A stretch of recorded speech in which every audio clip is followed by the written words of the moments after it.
The snow report tells us we're stuck, but frankly to me that's good luck.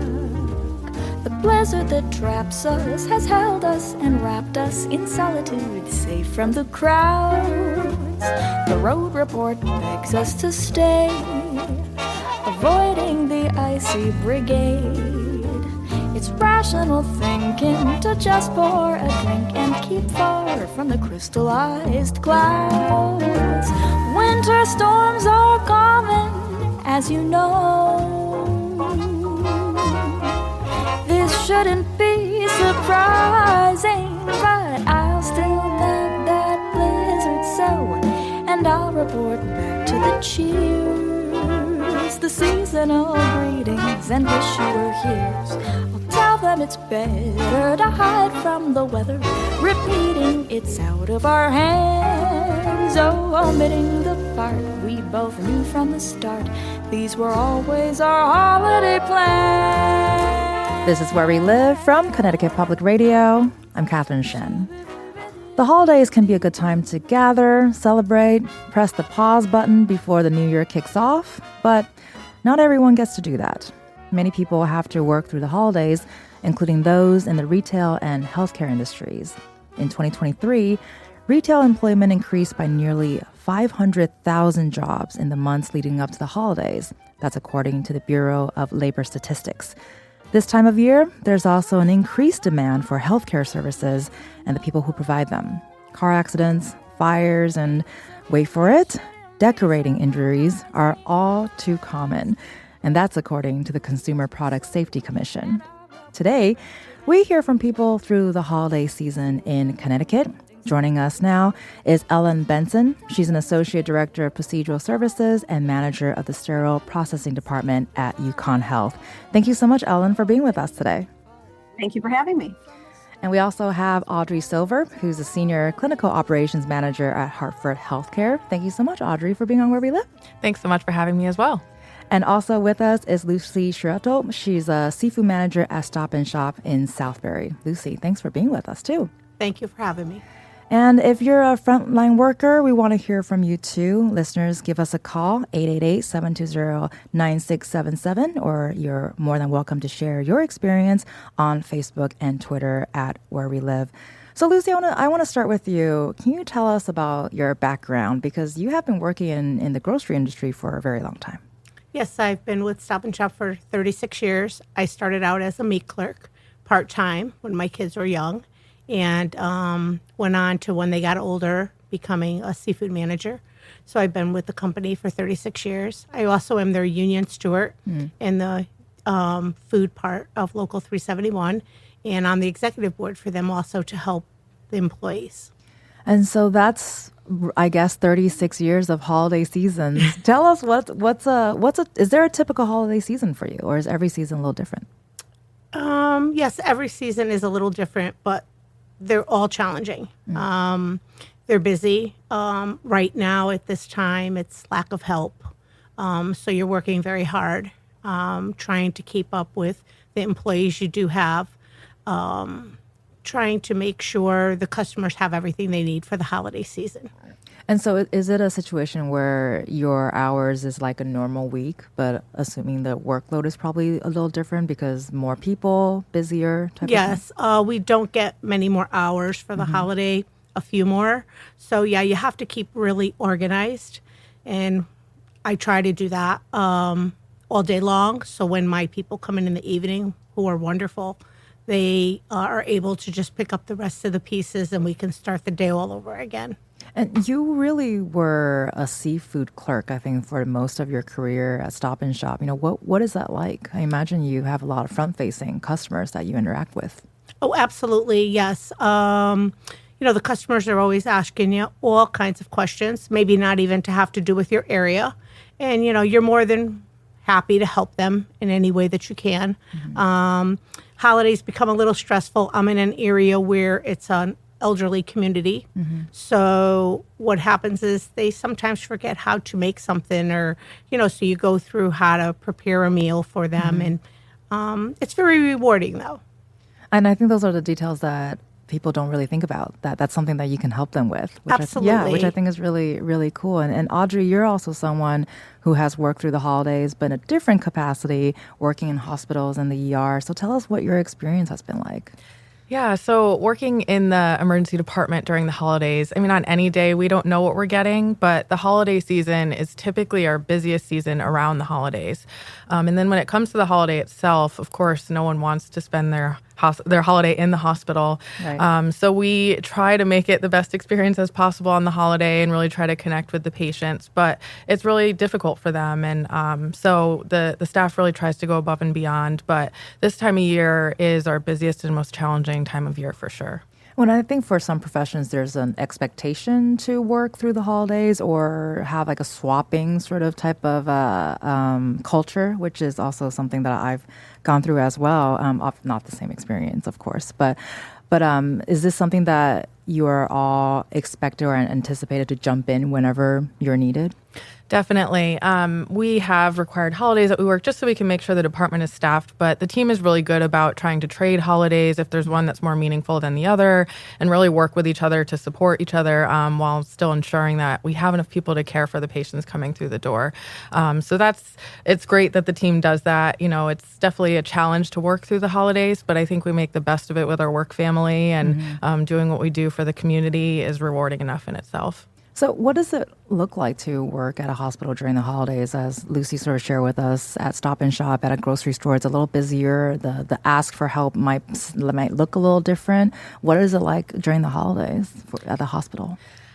In some ways, it's very much the same in the emergency department. People are coming for all different ailments, many times at the worst times of their life. But I think on the holidays, that's so much more impactful to the patients and the families because the holidays are supposed to be a time the family can be together. And then when something like that happens and brings you to the hospital, that's that much more challenging for the family. So for the staff, we're always trying to make connections with the patients, but especially on the holidays, I think it's really important to go that extra mile and try to go above and beyond, understanding that it's already the worst time of their life, potentially also on top of a holiday. So, and I think there's a lot of conversation leading up to the holidays, but it sounds like post-holidays is also a very busy time or an extra busy time for...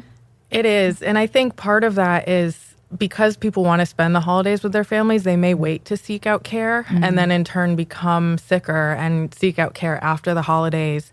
And so then we're kind of working to help them feel better when they're sicker than they were initially when they probably could have sought out care, but because they wanted to be there with their families may have delayed a little bit. And that compounding with flu and all the respiratory illnesses, that just makes for a challenge this time of year. But we go through it every year and we're always ready for it. To see what comes. And is it sort of correlating to because everyone's gathering or, we're coming off of Thanksgiving, going into the Christmas holidays and all the various holidays. Everyone's gathering, so there's the flu, there's respiratory. Yes, exactly. Hit the nail on the head. Yeah, yes. Okay. A lot of gathering, that leads to a lot more respiratory illness spread. But again, it's inevitable. People want to be there with their families. Of course. So, just trying to be as safe as possible to try to prevent that. But it is inevitable this time of year. And so, Ellen, can you respond to what we've heard from Audrey? You also work in a hospital setting. What is it like for you? Yeah, so I've spent 42 years of my life working for healthcare, 35 of which have been here at UConn Health in the operating room. And again, we have our landscape looks about the same, as it always does throughout the year. And in fact, sometimes we do see an increase in our volume because people have met their deductibles for the year and they're trying to get surgeries done before the end of the year. For financial reasons. And then there's also those folks who just unfortunately have an emergent situation or they have a recent diagnosis that requires us to perform surgery. So we do get very busy around the holidays. And we also, we'll see that straight through the end of the year. And again, the volume and our landscape really doesn't change just because it's a holiday. So, and then the other part of that too is for us in the operating room, one thing I would like to point out is the operating room is not a silo. We don't work by ourselves.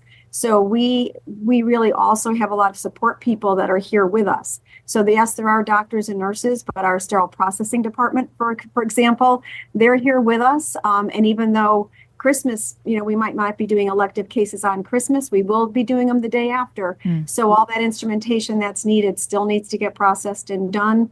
And, our x-ray techs and our blood bank and our support services. So I think across the board for me in the operating room, it's a huge team effort. And there's a lot of us here behind the scenes that are helping to support our patients through their journey through the operating room. Well, I'm really glad you mentioned that there are a lot more people behind the scenes, I think, working than we ever really imagined, because I don't know if it's really top of mind for a lot of people. But can you talk more about that? Like, what does a team look like? I know there's no typical day in an OR, but what does it look like if someone needs to come in and have surgery? Yeah, so, for us to perform a surgery, it starts with, just preparing for that surgery. So our sterile processing department, getting all those instruments ready, they're really kind of the unsung heroes of our operating room, because without them, we can't do what we do, right? They're down cleaning instrumentation, processing the instrumentation, sterilizing it, picking our case cards. So what I consider a case card that's everything we need to do that procedure. So our sets and our soft goods. And then once that gets to us in the operating room, our team looks like an anesthesia team. So at least 1 to 2 people for anesthesia. We have our circulating nurse, our scrub person. That could be a scrub nurse or a surgical technologist. And then we're going to have x-ray technologists support us. We will have the blood bank supporting us, the labs. So really, we are really very tightly woven with a lot of folks from throughout the hospital. So a big team to support us. I was going to say I lost count of how many people is on the team, and this is just talking about one scenario. So no, appreciate you sort of shedding light on that, just because I think. And Audrey's department is great for sending us patients, right? We sure are. We get a lot of patients from the ED. So we, they're part of our team too, to get those patients who have come into the ER urgently or emergently. And then if we have a diagnosis of stroke, or if they have an appendicitis or a gallbladder crisis, they'll come right to us and we'll take care of them. I think I can consider this conversation a massive thank you to our frontline workers, at any time, but especially during the holidays, especially since it's so much busier than your quote normal time frame. I do want to ask Audrey real quick, because you said a lot of people do sort of delay care. Is there a typical sort of care that they're delaying, or is it sort of the buildup of perhaps developing a flu? And then they're like, well, I'm going to wait until after I celebrate, and then I'm going to go and do the thing. Yeah, I think it's probably things like that. Of course, you can never predict an emergency or a traumatic injury or things like that. They're going to come in right away for the most part. But I think sometimes we see similar to what we saw during COVID of people delaying care during COVID. Maybe it was they couldn't get into their doctors, or they were afraid to kind of go, out from their homes. But on the holidays, they may say, oh, I feel okay. And they're kind of teetering on the edge, and they try to spend the holiday with their families, and then the next day they say, oh no, I can't. So I think we do see some of that, and I think it's understandable. You want to have the good moments with your friends and family, but I think also just understanding, when you don't feel well, that sometimes that delay can lead to more complicated care after the fact. And this is a question for all of you, and I think I'm going to start with Lucy here, because you all encounter the public on a daily basis in different settings. Do people's behavior change during the holidays because it's busier? There's a lot more stress in various ways. I personally have never encountered that, thankfully, but I also have a lot of friends that work in the various industries and have shared their personal stories with me of how people really do behave differently, and it's usually not a good thing. Yeah, you're going to get a mixture in the grocery store for sure. You've got some people you don't know what they're battling. So they'll come to you and they may be very frustrated, and you got to just try your best to, try to take care of them the best way you can. And then you have, just your normal everyday people, and they're going to be just fine. They're, they'll come to you and they're happy about the holidays. But, everybody's different, and you don't know what kind of struggle they're dealing with. Yeah, I would say the same exact thing. you never know what someone's going through. And I think you just have to have some empathy and grace and understanding that the high stress situation of the holidays, then, something unexpected comes along in any of our realms that affects them, that brings them to us in different ways. And just having that space to understand that they're going through stress already, this isn't helping. And the holiday season can kind of drive that in the wrong direction at times with added stress. But at the same time, we also have people that come in that are so grateful to have us, that do nice things for the staff and the team just because they sought out our care or services on the holidays. So you definitely see it all. And Ellen, what about you? Yeah, I agree. I think just across the board, whether it's a holiday or not, people come to us at a vulnerable time in their life. They're not, a lot of times they're not expecting to be here. If it's an elective surgery, it's a little bit different, but a lot of people come in, urgently or emergently or with a new diagnosis. And that diagnosis is not always a favorable diagnosis. So for us in the operating room, the patients are generally just very scared. You're just there to support them. And I think the harder thing for us in the operating room is supporting the families. If you've ever had to wait for a patient who's going into surgery, I think that's more difficult than for the patient at that time, because they're just waiting and wondering and hoping and worrying. And so to provide that extra support, I know a lot of times we'll go out and just do double checks with patients. We will send out a call to them and just let them know that things are going well. My office happens to be close by to the waiting area. So I do keep some snacks and some waters. And especially if it's later in the evening when they can't get something, it's amazing what a piece of candy or a bottle of water in 5 minutes of your time will do to calm the nerves of a loved one. So that's what we try to do. Well, I think we all know snacks are an extremely important part of any experience, I think. And Audrey, with what Ellen just shared, especially with that sort of added vulnerability, I think people feel very fragile, and like Ellen was sharing, it's a scary moment. So sickness doesn't take a day off. We can't predict what's going to happen to us tomorrow. So does it give you a different sense of purpose during the holidays when that all of that emotions they're happening? It definitely does. And what we often say, working in the emergency department in particular, can be so challenging, and you often don't understand what it feels like to work there. And I think that's how our work family kind of arises, right? Because only the people who go through it alongside of you truly understand what that feels like. And so it helps us support each other when we're helping manage these difficult patient situations, and just seeing people at their worst, some of the hardest times of their lives, typically very unexpected.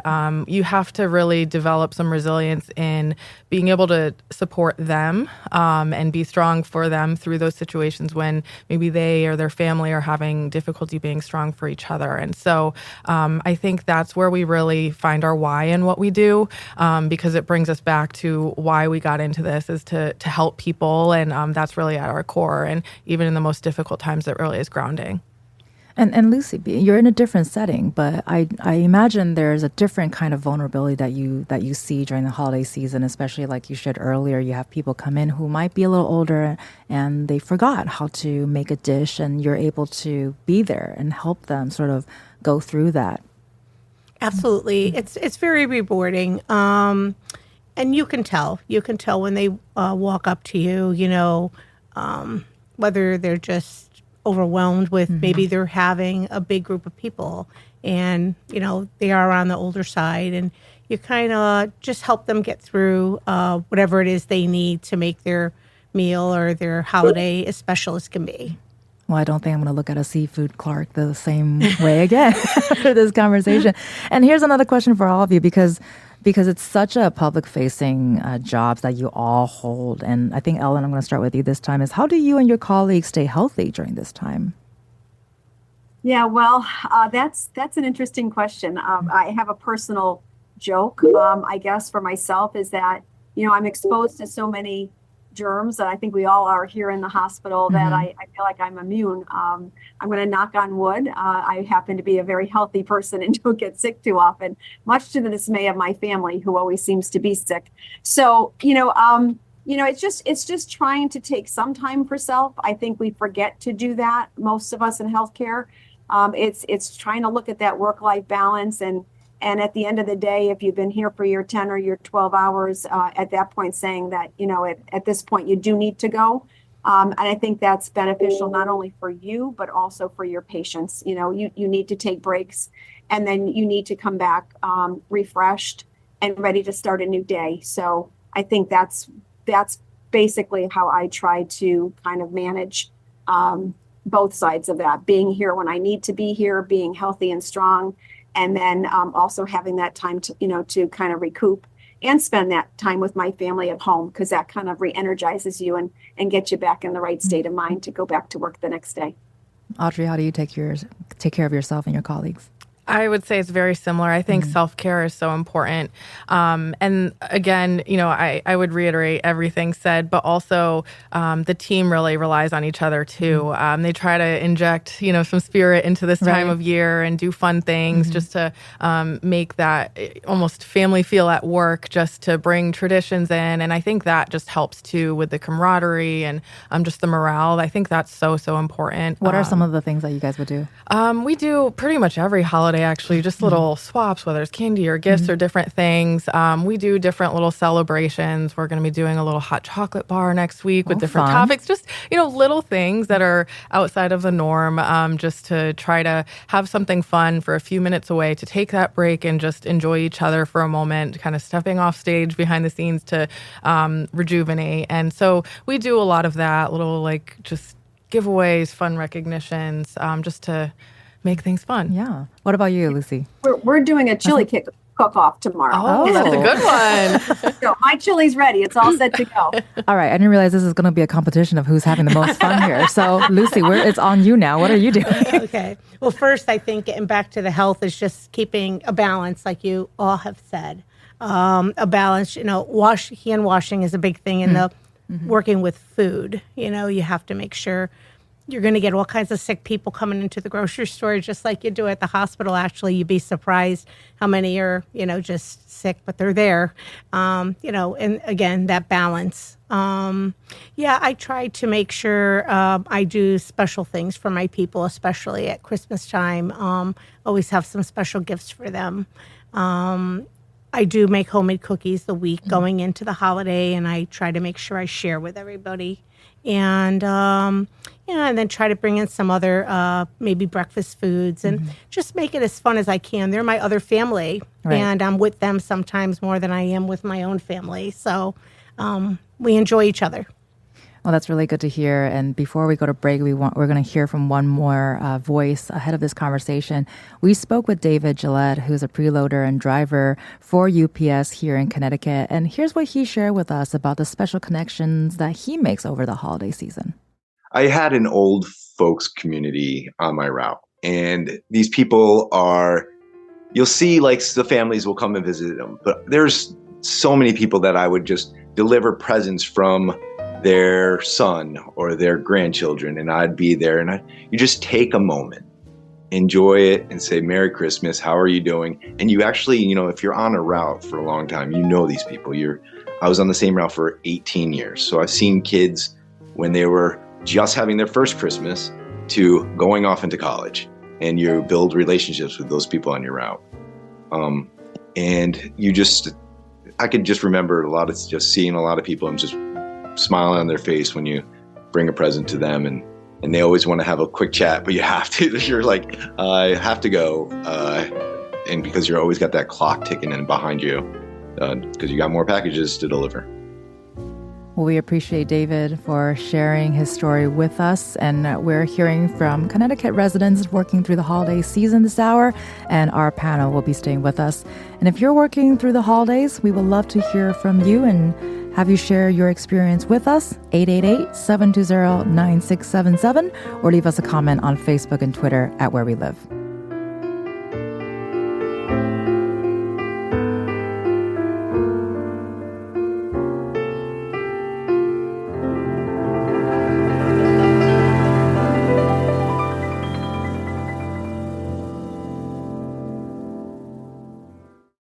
This is Where We Live from Connecticut Public Radio. I'm Catherine Shen. For some people, the holidays can be difficult, whether they're navigating grief, loneliness, estrangement, saving up money for gifts, or everything that's happening can all feel very overwhelming. But for others, the holidays can just be another day of work. Today, frontline workers from our state are sharing their experiences working over the holiday. Still with us is Lucy Sciarretto, who from Stop and Shop, Audrey Silver with Hartford Healthcare, and also with us is Ellen Benson of UConn Health. I want to jump straight to it, back to Ellen here. Can you talk about, is it challenging being away from your family when you're working over the holidays? Yeah, when I first started out many years ago, I used to kind of feel angry about it, and I kind of resented having to be here. And then I came to work on one holiday and somebody was feeling even worse than I did. And I kind of tried to pick them up. And at that moment, kind of realized that I should turn that all around. And I adopted the motto, love the one you're with, make the most of where you are at the moment you're there. And from that day on, what I did is I started to do kind of what we were already talking about, is to try to make the day special. So whether it was to bring luncheon for the group, or to bring a small trinket gift in, to kind of reflect on our family traditions and just have a conversation about that, to share how we were all feeling. And that's really where I went from there. It was just acknowledging that I chose this profession. I knew from the start that, people get sick 24/7, 365, and they don't choose to be here. And if you put yourself in the shoes of the patient, I always say, no matter where I am, it's a good day. It's a great day if I'm not the patient, right? Mm-hmm. And so let's try to make that patient's experience the best that we can, and also make it a good day for all of those around us who have to be here also. And Lucy, can you respond to that as well, especially being in retail? I imagine there are other kinds of challenges or difficulties that you might go through. Absolutely. I work 6 days a week, so it's definitely challenging.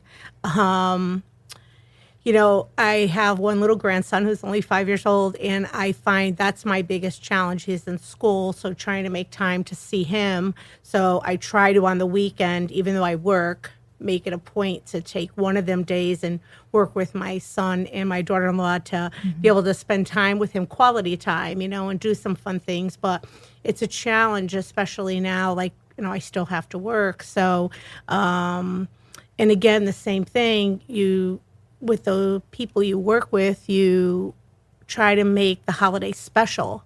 You're there, you might as well make the best of it and be as positive as you could be. And, it's a challenge, but your work family's there along with your other family. And what about you, Audrey? How have you managed to, sort of deal with being away from your family during the holiday season? I think a lot of the same as both of you said. And I think also getting creative in recreating holidays on not holiday days. Right. Because if you're there on the actual holiday, then you might just have to pretend the day after Christmas is Christmas, or the day a few days after Thanksgiving is Thanksgiving. And, I think your family kind of gets used to that after a while, and you figure out how to make it work. But again, also I echo the work family piece. It's just another type of different connection that you have with other humans, and just making it as special as possible is rewarding in itself. Well, I love that. I had a previous coworker that turned out work bestie, is what we call each other. And we decided that New Year's Day for us is not January 1st, it's February 1st, because our schedules were so whack. Yeah, that's perfect. That's great. Perfect. And Lucy, I'm so curious now, as someone who's been on staff for 36 years, you said, how do you prepare new staff or part-timers or even holiday workers for working this season? Because I think oftentimes we forget that there are staff members who are not there the whole year. They might come through really quickly. Yeah, and that does happen. You're absolutely right. I'm very organized. So what I do is when we bring somebody in, we try to set the day and up like we will forever. So everything is very organized, so he or she will come in and we'll show them exactly what needs to be done, and we never change the rules. Everything works exactly the same in my department. People love coming through there because there's never a challenge for them, actually. And I have 2 very good employees, and they're very good with teaching, and things run pretty smoothly, I must say, in my area. Well, that sounds great. Yeah, And- I'm very lucky. Well, and Audrey, I want to pose a similar question to you because earlier you also mentioned camaraderie, and there's a lot of teamwork, of course, in this industry. So is there a lot of teaching as well or mentoring for those who are coming through who are perhaps newer or maybe younger? You read my mind. I was just going to say that. Teaching and coaching and mentoring are just totally ingrained in our culture. And working in a teaching environment, there's just this organic culture of mentorship. We have new residents. We have new grad nurses. We have people that are entering the field for the first time. They've never been exposed to a hospital setting before. And so we, despite having over 400 plus people on our staff in the emergency department, there's just this tie together and this natural mentorship, which is just so amazing. And we've built more formal mentorship programs as well, but we really didn't even have to because the staff does that themselves. And they really take new people under their wings and show them the ropes and teach them and just really look out for them, which is just really inspiring to see now as a leader in the same department that I started as a new grad in. So I think we have a theme here today, which is a lot of teamwork, a lot of camaraderie, a lot of work family. And Ellen, I'm turning to you here because you came up with a phrase that we are absolutely obsessed with here. So you've called your colleagues your family. So I know we touched on this a bit throughout this conversation, but can you explain to our listeners what family means? Yeah, family for me means friends that are as special to me as my family is. So I used this phrase just recently at my husband's birthday party because we had close friends there. And those close friends, just like my colleagues at work, are as important to me as my family is. And they have always supported me. They've been there for me.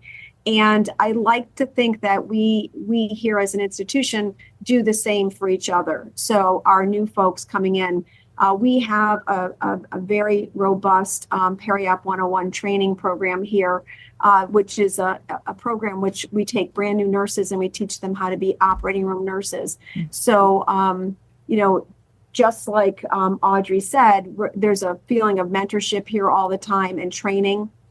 And one of the things that I had done for years and still do is on holidays, I will call in and I will just check on the people that are here and just wish them a happy holiday, whatever it might be, make sure they're okay. And I've always said, in the operating room, the way that we do our staffing on a holiday is that we have 1 or 2 teams because we're not running a full schedule. So we're here really for emergency surgeries. And that could be intimidating really for a new person to be here in the hospital by themselves or maybe with another newer person. And so I've always told them, you should never feel like you're alone. Help is only a phone call away and help is a car ride away, right? So if we ever needed help, as recently as last August, I was all set to attend a family gathering and my phone went off and there was some support needed here. And so I looked at my family, mostly my daughter, and said, I'm really sorry. And she goes, you're going to work. And I said, yep. And she said, okay. So I came to work, I did what I needed to do. And by the time I made it back to her home, the party was over. And instead of being mad though at me, she said, so was everything okay? How's your patient? And the patient was doing well. So that's family begins to understand that too. My kids are grown up, but they learned over the course of the years that, sometimes you have to make sacrifices, it's in the profession that we're in. And they don't always like it, but they've come to understand it. And they've come to, like, when I come home and say, wow, we just did this and this patient's going to do great. I think they have a little ownership of that too, because they know that it was a little sacrifice that they made that mom wasn't there for the event, but look at what great things we did to take care of that patient. So. Well, and I want to ask more about that because speaking of a different kind of people who are working behind the scenes, I think family plays a really big role in understanding what you do, especially with the industries that we're talking about today. There's a lot more fluidity and flexibility in it than I think some. So I think I want to throw it to Audrey first and ask, what are those conversations like with your family when you have those moments? I imagine that there might be a little misunderstanding or that moment of barrier. why are you going to work? We're supposed to do this thing, but yeah, it's definitely a challenge, and I have had to work holidays through my time as a staff nurse, and now as a leader, I have an on-call, piece to it. And there have been holidays that have been on call. Actually, this Thanksgiving, I was slotted to go in, but just kind of the census cooperated just enough that the staff said, no, we don't need you, and they spared me for the night, which was great. But I still had to prepare myself to go in for a night shift, which eats into the time on the holiday with the family. And over time, my family knows how passionate I am about this and how much purpose it brings me to do this and serve other people and still work bedside clinically. And I think they've become very understanding, but especially, something like when I was newly married, it was new for my husband to have this type of dynamic where I was, kind of dropping everything at a moment's notice to go in and help. But I think just their understanding of how much this means to me really helps them understand why I do it. And same for the rest of my team as well. That actually really resonates with me because I remember as a younger person aspiring to work in the journalism industry and realizing that I'm going to have those conversations with my family and significant other. And I did find it to be helpful to have that communication happen earlier. So there is an understanding. And Lucy, I'm curious to hear if you have similar experiences. I do, in a sense of people have most of their events happen on weekends. Am I correct? So what's a weekend? I'm working on the weekends. It's like that's just our business. And so when any kind of gathering is going to happen, I'll have to say to them, well, you'll see me, but a couple hours later or whenever, because most people can just take that weekend and plan that party whenever they want to, but they know I'll be there, but I'm just going to be late. I have to work. It's just part of the job I took.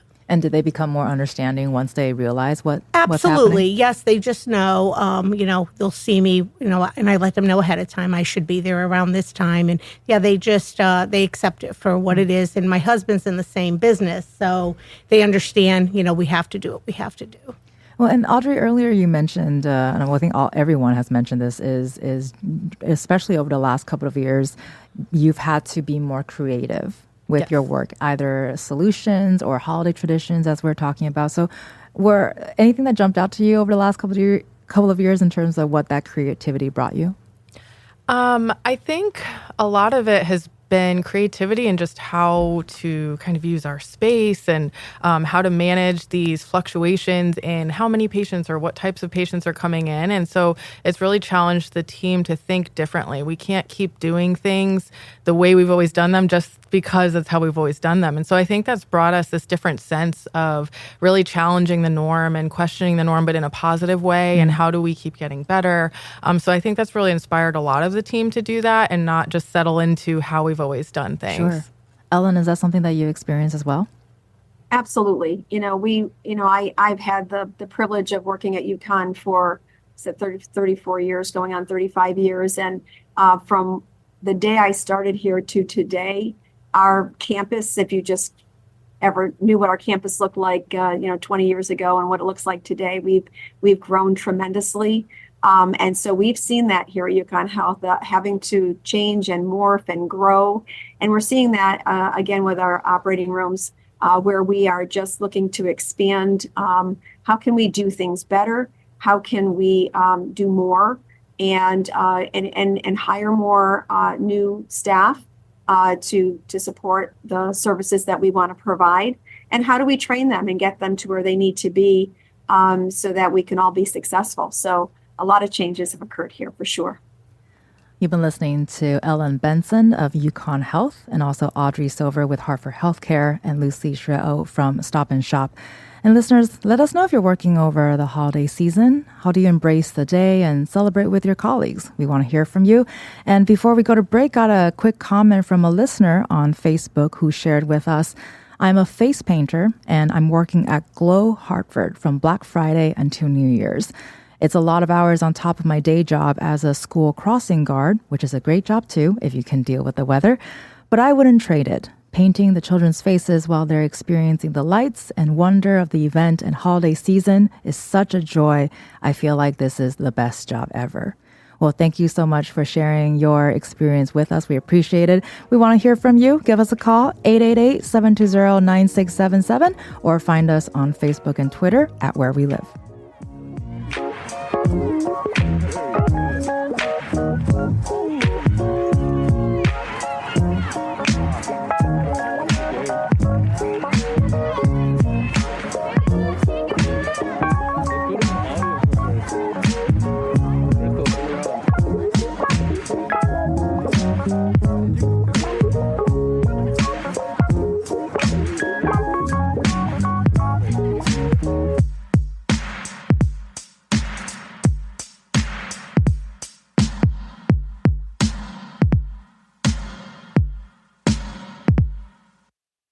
This is Where We Live from Connecticut Public Radio. I'm Catherine Shen.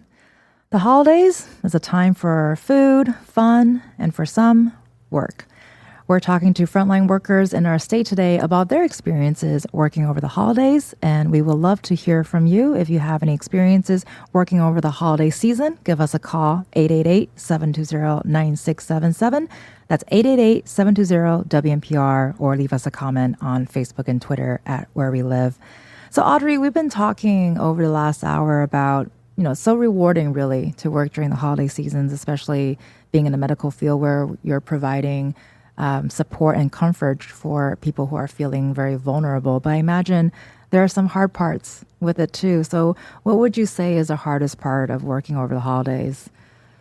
I think just for any of the staff, again, it's being away from family. We make the best of it, but that is a challenge. And then I think just, again, that feeling of seeing someone go through something so terrible, potentially terrible, life-changing, and then having it be on the holidays and having to really just pull all the, the compassion and everything out of yourself to be there for them. You just want to be everything you can for them because you know how much worse it feels in that moment.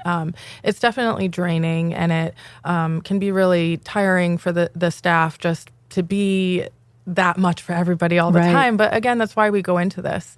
And that at the end of the day brings us purpose. So we try to bring it back to, this was a really challenging moment, maybe a tragedy or a terrible trauma or something like that maybe didn't have the best outcome. But at the end of the day, we gave everything that we had to give them their best chance, and we were there for the family, gave all the comfort we had.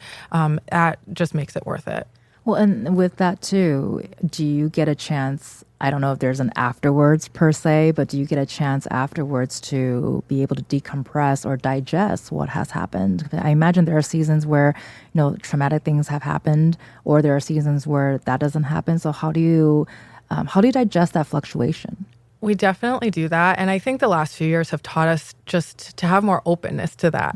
And our staff is really good about doing debriefings in the moment and really coming together. And say it's a loss of a patient, just really pausing out of respect for the patient and the family, but then also to take that time to check on each other, but then debrief about, what did we do really well for this patient, and just being there for each other. And there's been a lot more draw to do that in recent years. I think everything through the pandemic taught us how much we have to rely on each other and be open to those kinds of things. And so that has been such a positive thing to come out of that, really just encouraging the staff to build that into their practice. And Ellen, is that something, sort of building on the same question, but also would love for you to share with us, are you and your staff able to sort of take care of not only your physical health, but also your mental health, if there's an afterwards to do that? Yeah, anytime that there's a traumatic event that occurs. So, for our operating room, generally our patients, we are able to take care of our patients and discharge them to the ICU or to the floor. But there are those few occasions where a patient may not make it through a surgery. And if that does happen, we do have debriefing. I think we have great support here at UConn Health for our staff to talk with someone if they feel they need to. And one of the things we did it just recently, and it's something that always stands out to me. It's always a very poignant time. If we have a patient who does pass at the hospital and they have decided to be an organ donor, we do something called the honor walk. And as that patient is being brought to our operating room, our staff will line the halls from wherever the unit is that they were treated, all the way down into the operating room out of respect for that patient and for the family. And I know that means so much to the family, and it really means a lot to the staff because, again, like Audrey said, we tried to do our best for people. You always want to give 110%, but sometimes it just, doesn't, the outcome is not always the way you would like it. But this is just one thing that we do here at UConn, which I just think is such a wonderful tribute to our patients and their families. Right, and I'm sure a lot of people really appreciate that. I think we're all nodding here with that sort of image in our head. And Lucy, because of all the holiday seasons that you've worked through, I imagine there are lots of memories that you have, carrying with you. Anything that stuck out to you or stuck out to you over the years that you go back to? Well, again, just the last 10 years I've been in the Southbury Stop and Shop. We do get moved on occasion. Yeah, being in this store with the elderly community, I take to them. And, you have some that are a little less fortunate than others. And I try in any way possible, if I could help them, I actually will.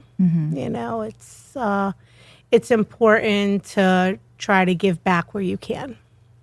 And do you have a particular memory that you like to share? Yeah, I have an older lady that comes in. She's one of my normal shoppers, and she has a difficult time walking, and she's challenged in a lot of ways, and she didn't maybe have enough money for this type of item, so I tried to draw her to another item that would help her be cost effective and help her still have a good holiday.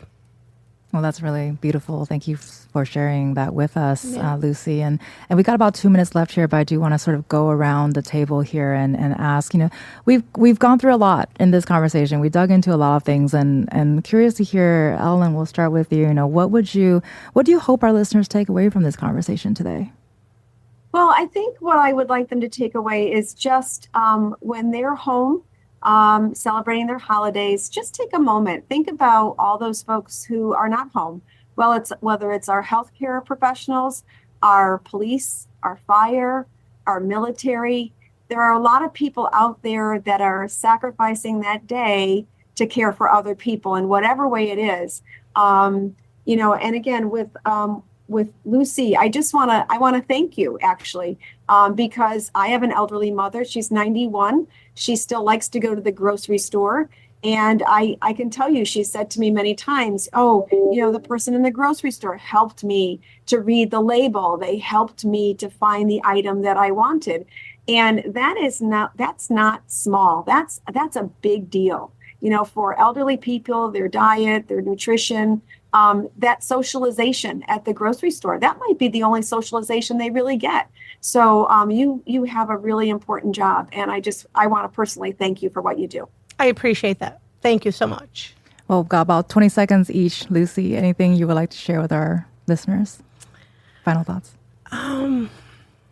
Just it is important to look at the people who can't be home for the holidays. It's important that they realize the police, the nurses, the doctors that have to be out there, retail workers, be kind to them when you're in their presence. Well, thank you so much, Lucy, for sharing that with us. You've been listening to Lucy Sciarretto, who's a seafood manager at Stop & Shop.